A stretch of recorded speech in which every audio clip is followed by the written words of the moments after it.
What's up, Whiskey Happens family? We got a fun one for you tonight. We picked up something special.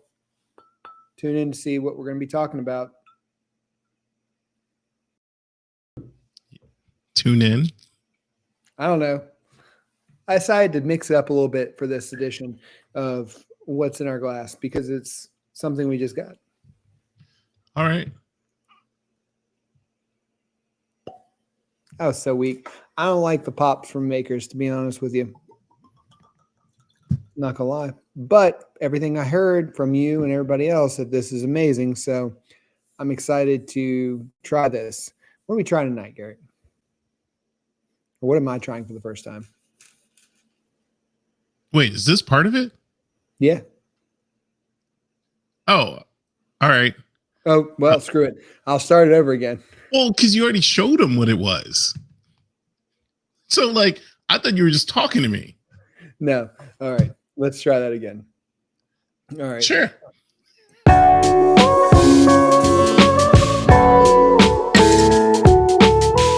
We got something fun for you guys tonight.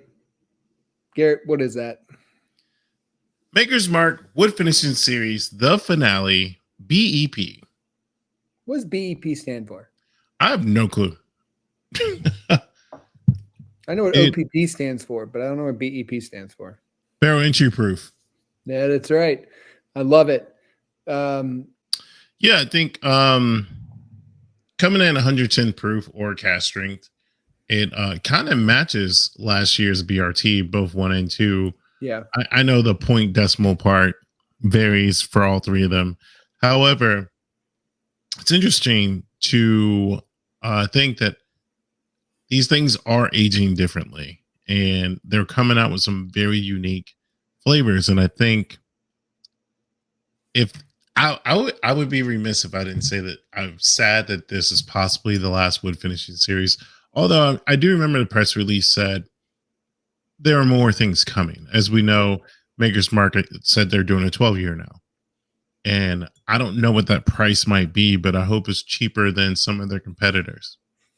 That's all I'm going to say about that. I think if it is more than $100, it is easier to pay for Eagle Rare Secondary. Stick with Russell's 10. Yeah. 2 more years isn't going to make that much difference. Even Russell's 13 years will retail 110. So I'm not sure if I would be crazy about a Maker's Mark product over $100. However, I have paid, I guess, 90 with tax for. I paid that for the BRT 01, and then I paid probably similar to that for the FAE 01. Okay. So it's getting up there. It is. And, it kind of reminds me of like Elijah Craig's, barrel proof and things like that. So that price point, that's what I feel like it's okay to pay. Like I think around $70, $80. I think it's fine. I think it's similar to that in the sense of proof wise, it's a little higher proof. It's a little more oaky. It's, in past. I haven't tasted this yet, so I can't say. But for me, I'm right there with you. We got this at MSRP or pretty close to MSRP. I think it was like a couple bucks more, but it was pretty much at MSRP. And I hope it comes to Texas just so I can get another bottle if it's that good. But let's get into the nose on this. Yeah. We'll just go ahead and throw vanilla out there because, we're drinking Makers. Oh, I mean, but it's so strong though. That and the caramel on this. So like the BRT one had vanilla, but the vanilla wasn't super strong. Like it was, you could smell it, but this one is like, I mean, it's. I just meant as a genuine Maker's Mark product, you're always going to get vanilla and caramel.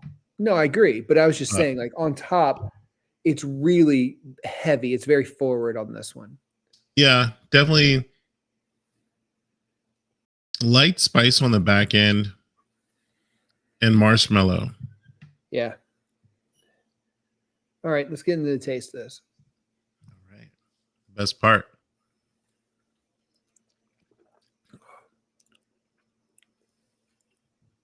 Okay.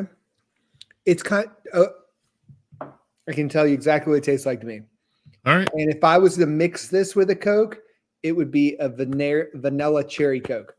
And it would be phenomenal because that is exactly what this tastes like is a vanilla cherry Coke. Because it's got that little bit of spiked rice kick on the back like a Coke gives you with, that bite. But right at the very front of it, it's that vanilla and cherry to me.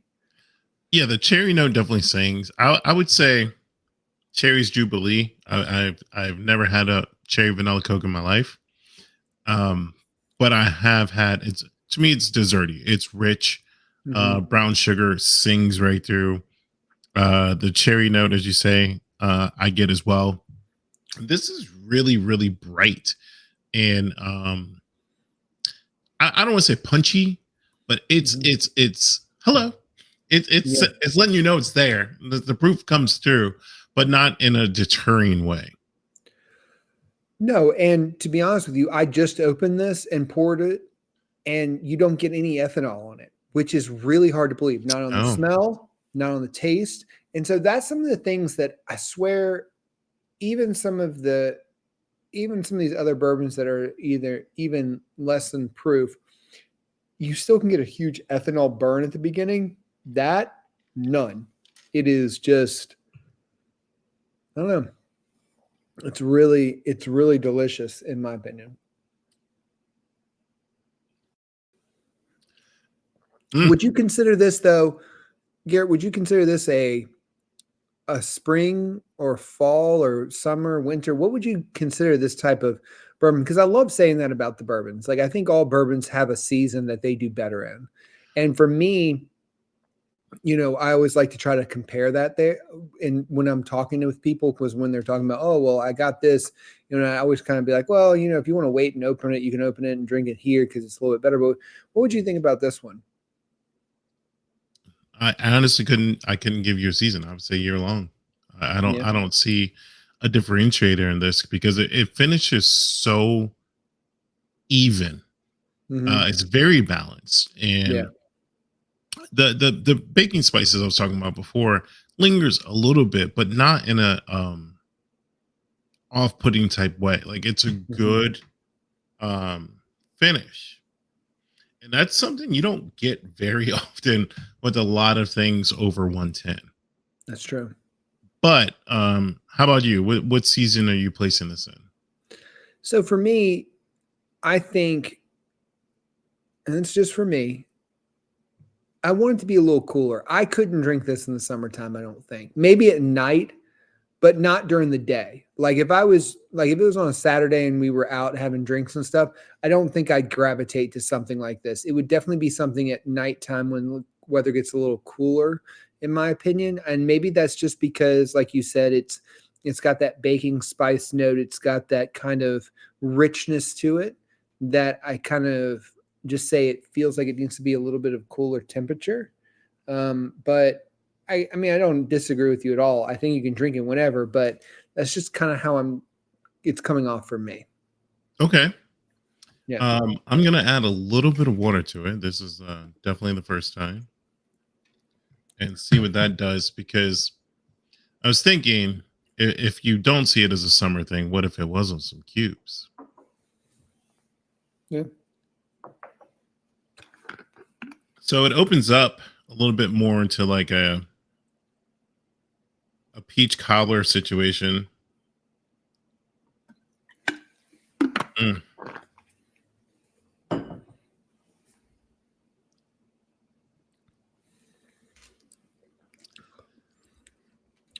I'm gonna say I wouldn't kick it out of bed. Whew, Travis. A small blackberry note comes in. Like blackberry jam, really. It's very delightful. I mean, all around, I think it's one of those, to be honest with you, normally our grading scale, we do neat, rocks, in a Coke. To be honest with you, with our grading scale on this one, I could say all fucking 3. Like I just could. Like I could see it in a really delicious, like I said before, vanilla cherry Coke. I think a little bit of vanilla cherry Coke topped on top of this would be chef's kiss, as Garrett would say. I think it would be amazing. I also think a little bit of ice on the rocks changes the complexity completely. Like Garrett, you just said, I tried it too. And then all day neat. So this might be one of the first ones that we said we could do it with all three. For me, I don't know about you, but No, I'm with you on that, and I think it's a great closing note. Like I said, this is truly the end of the wood finishing series. mm-hmm. Great closing note. Uh, I say that, however, I've never had the RC6. I actually went to a crappy barbecue restaurant in Louisville that had it on the wall, but we didn't have time. It was like we were leaving and I saw it and I was just like, but it gives me hope because I went directly to Maker's Mark and they don't have it on their tasting bar. So the fact that some RC6s are still out there and some bars do have them, I just wasn't hip to it in 2019. No Yeah. clue. That's But true. strong finish, Maker's Mark. Strong finish. I'm happy to be an ambassador. I know. Shouldn't our barrels be coming up shortly? Yeah, John was actually talking about that over the weekend. So it's coming. Yeah. Our barrels are coming up as well for that. But yeah, if you guys have stayed in this long, just to let you know, our Whiskey Happens John Riff Chapter 2 is dropping here shortly. If you didn't get in, you can't get a bottle, unfortunately. But if you potentially like us really a whole lot, maybe we'll do a giveaway for one. Maybe we'll do some handshakes. I don't know. We'll figure it out. We're going to start doing these more limited releases for our barrel picks so that people can get in and get what they get a pick with us. So stay tuned for more coming with that. But Garrett, whether you like it neat, on the rocks, or in a Coke, Whiskey Happens. Cheers. Cheers.